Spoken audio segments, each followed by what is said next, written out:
This amp software is very, very cool. But can it EVH? Let's find out.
Now, how cool was that? Playing along to the original, you know, with David Lee Roth, Michael Anthony, and Alex Van Halen.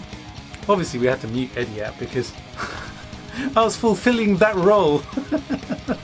So obviously, that was a cover of Running with the Devil to the original backing track, actually. I don't know where the backing track came from. I'll tell you the little story about how this all came about. So my very good friend and bandmate as well, Rainer. I'm in the band Ranium with him. I'm the lead guitar player in the band. And actually, I shall leave you the single Sounds of Berlin up here so that you can go and check it out if you haven't seen it recently or you haven't seen it at all, because it was very, very cool. Anywho's, we're working on another song, and Rainer's actually having to record at his house, so we were kind of exploring options of like software apps and stuff, and I came across some absolutely amazing amplifier software by NaLex. Now, NaLex is basically donationware, so you can download it and use it for free, and then if you like it, you can kind of donate some money to the guys. which is something I am definitely going to do because their amps are freaking awesome. They're some of the best software amps that I have played.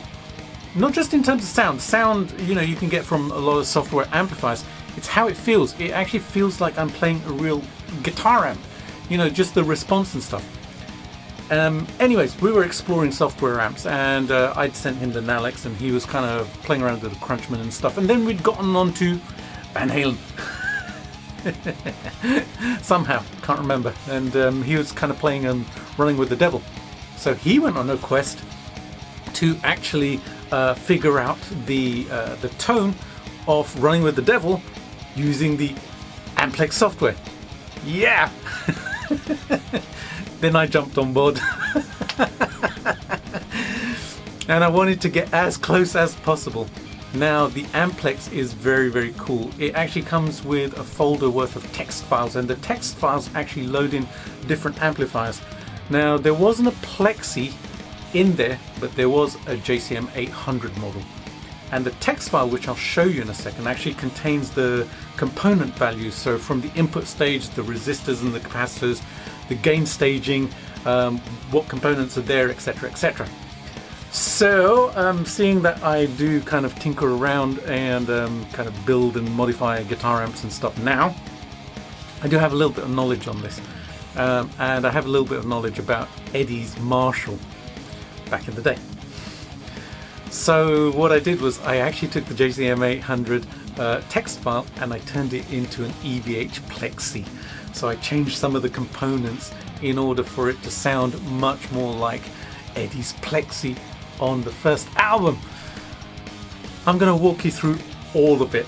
It is an awesome piece of software. This was really fun to do, and I just wanted to share it with you guys. I'm going to show you exactly what I did in terms of just the amp setup and stuff, and you can download actually the custom GUI that I did with the EVH stripes. Yeah, had to do that. And also the text file as well, so that you can load up the EVH Plexi which I created.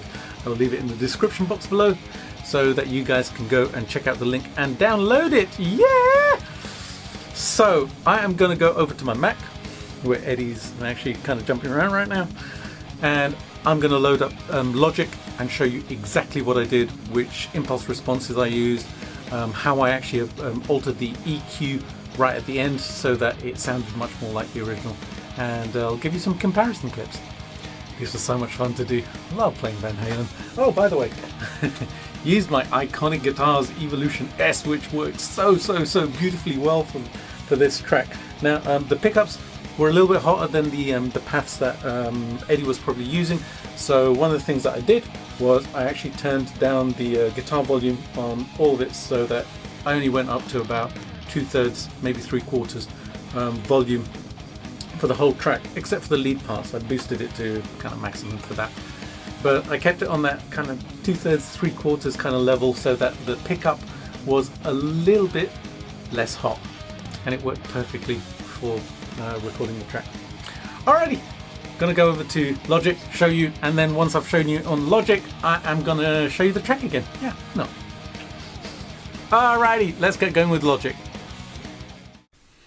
Alrighty, boys and girls, I'm in Logic now, and this is the session where I recorded everything.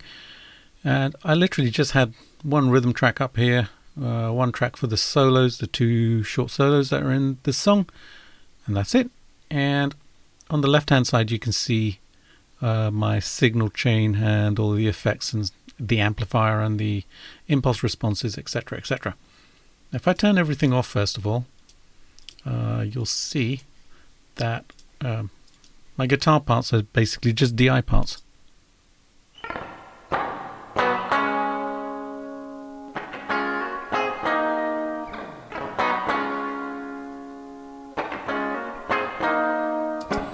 It's actually quite weird listening to my guitars like that. But anyways, it literally was my guitar plugged into my Audient and then coming into Logic. Now my signal chain is down here, and I'll walk you through the whole thing.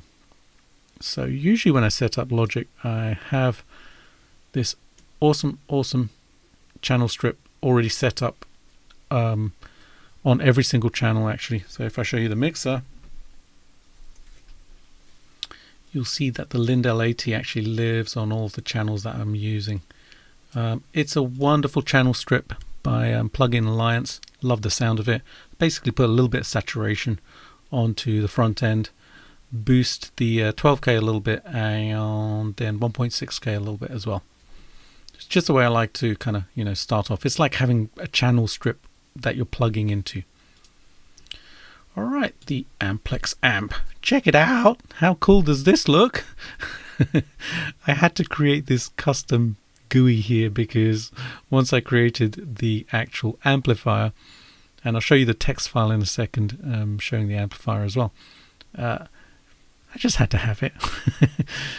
But anyways, these are the amp settings I used, and like I said, there's a download link in the description box. You can download the text file, and if you go over to the NaLex website, you can download the Amplex for free as well, and check it out for yourself.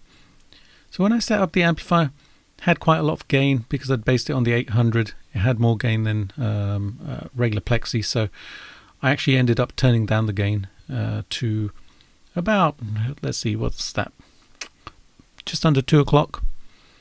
Then the bass, there was quite a lot of bass on the signal, so I needed to roll that down a little bit.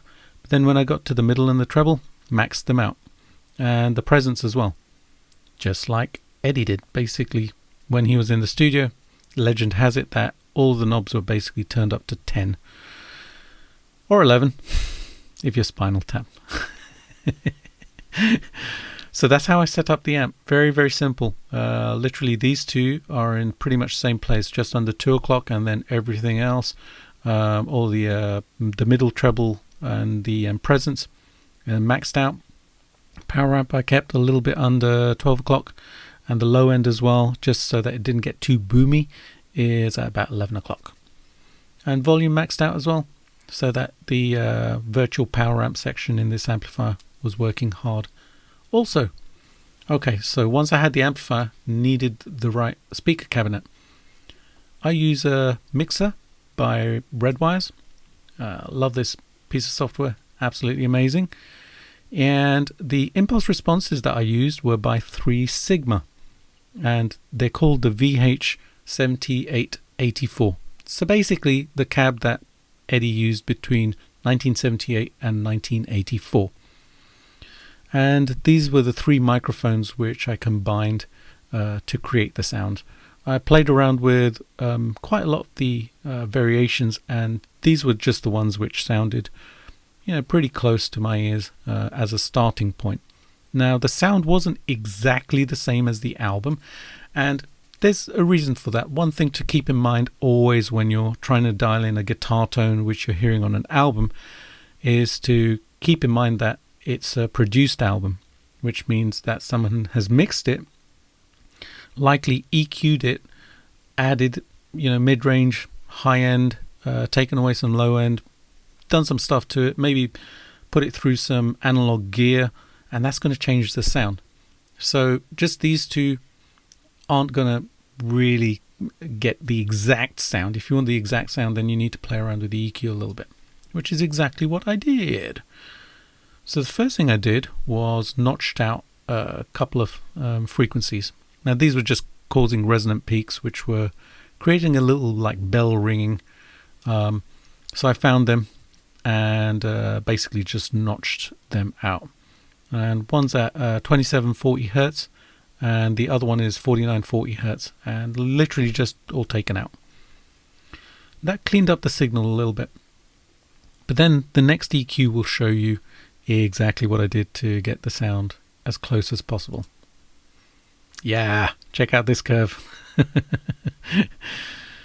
Now obviously I was trying to match the sound to the original recording, which is why I did these extreme moves with the EQ. Usually I would have been absolutely fine just with the sound of the amplifier through the cabinet. Sounded great. Really liked it. And it's very, very usable.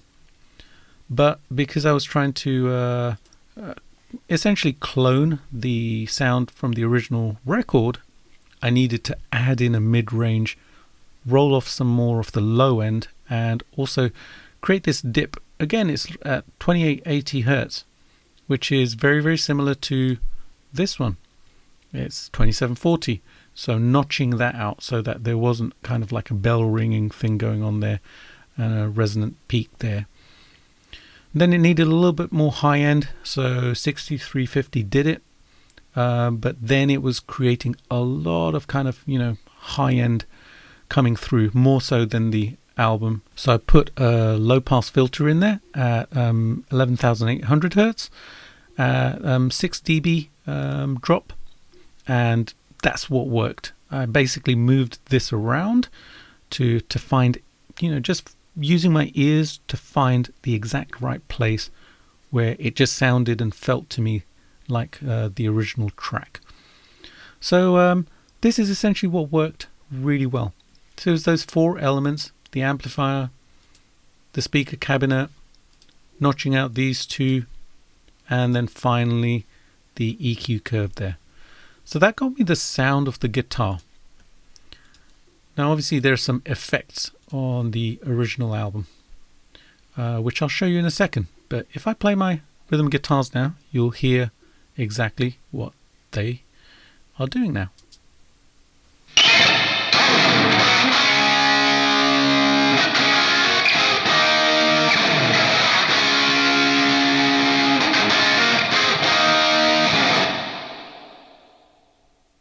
And that nice reverb on the right hand channel.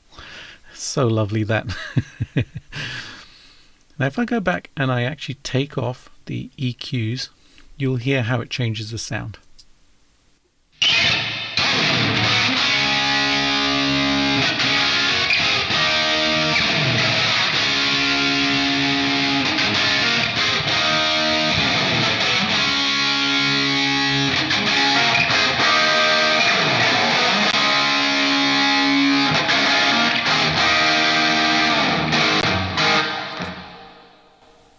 So that second EQ made a big difference just in terms of the body of the guitars. And that's exactly what I was trying to achieve. The original recording, there's a lot of mid-range on there. And it took some experimenting to find exactly where that was. Now, this notch helped a great deal as well. When I switched that on, you probably heard how it cleaned up the signal. This is just something to keep in mind about when you're kind of producing music, mixing. If you're hearing this bell ringing type of thing going on and you need to kind of get rid of it, then there is a way to do it. You've got to notch out frequencies. Alrighty, so like I said, there are some effects on here as well. Now on the rhythm guitars, I literally just used 2 reverbs, and both of them are by IK Multimedia. They're T-Racks, and it's the Sunset Sound pack that they released not too long ago. This is an absolutely fantastic sounding reverb for anything really. It obviously is the Sunset Sound chamber plus the studios, which is where the first Van Halen album was recorded. So I set up 2. One basically is a chamber sound, which is this one here, and it's chamber in Studio 1. I put the width to 0 and then left everything as it was. Didn't do anything to it. And reverb number 2 is a live room, and it's Studio 1 again. Again, I just put the width down to 0. Now the reason I did this was because both of them are panned to the right. So the chamber sound here is hard panned all the way to the right, and the room sound is about 2/3 of the way up. Now on the original recording, the reverb is actually in stereo, and there is reverb on the left hand channel as well as the right hand channel. But in my mix, I panned it mainly to the right. There's a little bit of bleed into the left, and that's how I got it sounding closest to the original on my version. So they were the only effects I had. Now when I did the solos, I just added a delay in there as well, and the delay I used was Echo Boy by Sound Toys. I love this plugin. I've been using it for many moons. And literally all I do is I go to the menu, Classics, Echoplex, and that's it. and put the mix knob to 100% wet because I'm using it as a send. And that's all I do. I don't screw with any of the rest of the parameters. Just works. I love the sound, and like I said, been using it for a long time, and it's always worked for me. It's a very warm delay sound, which is what I like. So that's how I did it. Literally just all of that, which created this awesome vibe. I'll play it for you again.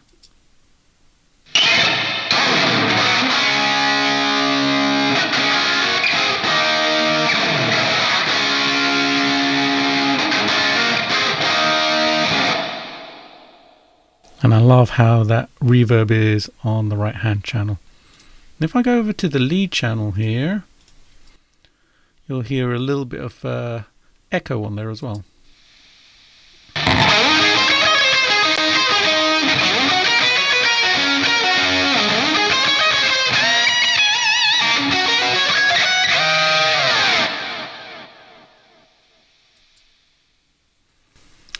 And that's all it really took to get that sound. I say that's all it really took. It took me about 2 weeks to figure all of this stuff out. And it was a lot of experimentation, but it was a lot of fun. And in a second, I'm going to give you some comparisons between Eddie's isolated guitar track, which is down here on this channel here, and my guitar track up there as well. So I'll do this outside the session so that I'm basically kind of fading in and out of Eddie's guitar, my guitar, and then, you know, you guys can have a listen and see what you think, see how close I got, etc., etc. Now, like I mentioned earlier, I was using the Amplex amp, and it comes with this folder where you have all of these different amplifiers already kind of, you know, pre-programmed in, and these are all just text files. So if I go down to the JCM 800 lead here, and double click that, it opens up a text file, and you can probably see that there are values for resistors and capacitors and all sorts, and gain stages, etc., etc. It's pretty cool. And even the tone stack, it's just awesome. And that got me thinking, hey, I could probably like alter this because you know, if I put in the values of a plexi, then it'll get close to the sound, which is exactly what I did. So I took this JCM 800 lead sound and I changed it, and you'll probably see that some of the values are different. So if I put them side by side, you'll see immediately from the input I've got a 220k there instead of 100, and then going down the list as well, some of the values start to change, especially in this section here. So in gain stage 2, valve stage 2, I have a 68k resistor instead of 100, 820R resistor instead of a 2.7k, etc., etc. Now all of this makes a difference to how the amp reacts, how it sounds, etc., etc. So that's something I did. Also built in the Van Halen amp mid pot.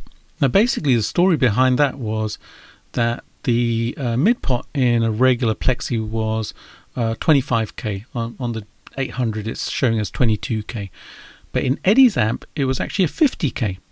Now back in the day when Marshall didn't have a regular supply of parts, they used to basically just put whatever they could get their hands on in the amplifier if they ran out of a part. So I imagine that day they had run out of the 25k and they put a 50k in the amplifier. It changed how the treble actually responded, so it was a smoother high end on that amplifier, and the mid-range was a little bit different. So changing that value around made a difference to the tone stack as well. So there you go. That was the text file that I created, and you can download if you would like to play around with this amplifier. Alright guys, I'm going to show you the comparison clip between my guitar and Eddie's guitar, and then I'll show you the whole of the cover version that I did again. Enjoy, and I shall see you again really soon with another video. Have a fantastic day. See you later. Bye.